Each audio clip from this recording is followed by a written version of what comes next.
நல்லா ஒரு 4 கோலி சைஸ் அளவுக்கு புளி எடுத்துருக்கேன்.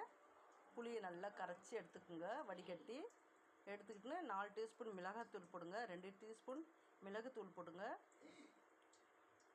கொத்தமல்லி போட்டுக்குங்க. 2 பெரிய வெங்காயம் நம்ம தேங்காய் திருவோம் பார்த்திங்களா, அதில் திருவி எடுத்துக்கோங்க. 3 தக்காளி பெரிய சைஸில், அந்த தக்காளியும் அந்த தேங்காய் திருவுறதுலேயே திருவி எடுத்துக்கோங்க.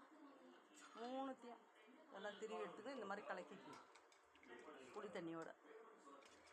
மத்தி மீன் குழம்பு வைக்கலாம் வாங்க. புளி கரைச்சலில் மிளகாத்தூள், மிளகுத்தூள், பூண்டு 2 பெரிய பெரிய பூண்டு நசுக்கி போட்டுக்குங்க. மிளகுத்தூள் ஒரு 4 டீஸ்பூன் போட்டுக்குங்க. மிளகாய்த்தூள் ஒரு 4 டீஸ்பூன் போட்டுக்குங்க. புளி நல்லா ஒரு சின்ன பந்து சைஸ்க்கு எடுத்துக்கோங்க. ஒரு புளியை குட்டி பந்து இருக்க மாதிரி. வாங்க செய்யலாம். கேஸை பற்ற வச்சு எண்ணெய் ஊற்றிக்கலாம் வாங்க. மீன் குழம்பு தாளிக்க தேவையான அளவுக்கு எண்ணெய் ஊற்றிக்குங்க. எண்ணெய் நல்லா சூடாகட்டும். எண்ணெய் சூடாகிடுச்சு. இப்போ கடுகு போட்டுக்கலாம். கடுகு நல்லா பொரிஞ்சு வரட்டும். கடுகு பொரிஞ்சு வந்துடுச்சு. கருவேப்பிலை 2 போட்டுக்கலாம். கரைச்சி வச்சுருக்க புளி தண்ணியை ஊற்றிடலாம். இதில்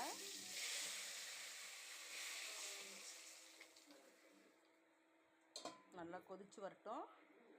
தட்டு போட்டு மூடிடலாம். நல்லா கொதி வரட்டும். பாருங்கள், மீன் கழுவி வச்சுருக்கேன்.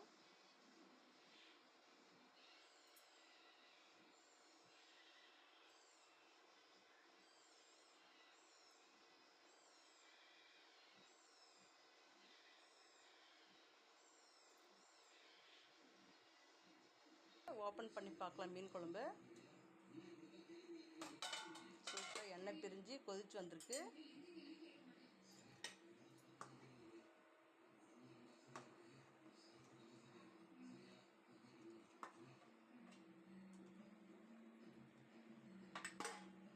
மீனை போட்டுக்கலாம்.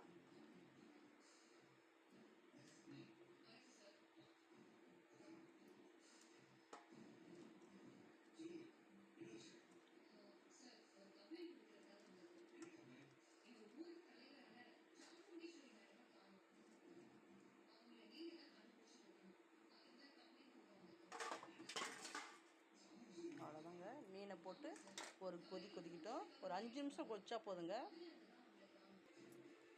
5 நிமிஷம் ஆயிடுச்சு. வாங்க பார்க்கலாம். ஓப்பன் பண்ணி மீன் நல்லா கொதிச்சு வந்திருக்கு. கேஸ் ஆஃப் பண்ணிடலாம். சப்ஸ்கிரைப் பண்ணுங்கள், லைக் பண்ணுங்கள், பெல் பட்டனை கிளிக் பண்ணுங்கள்.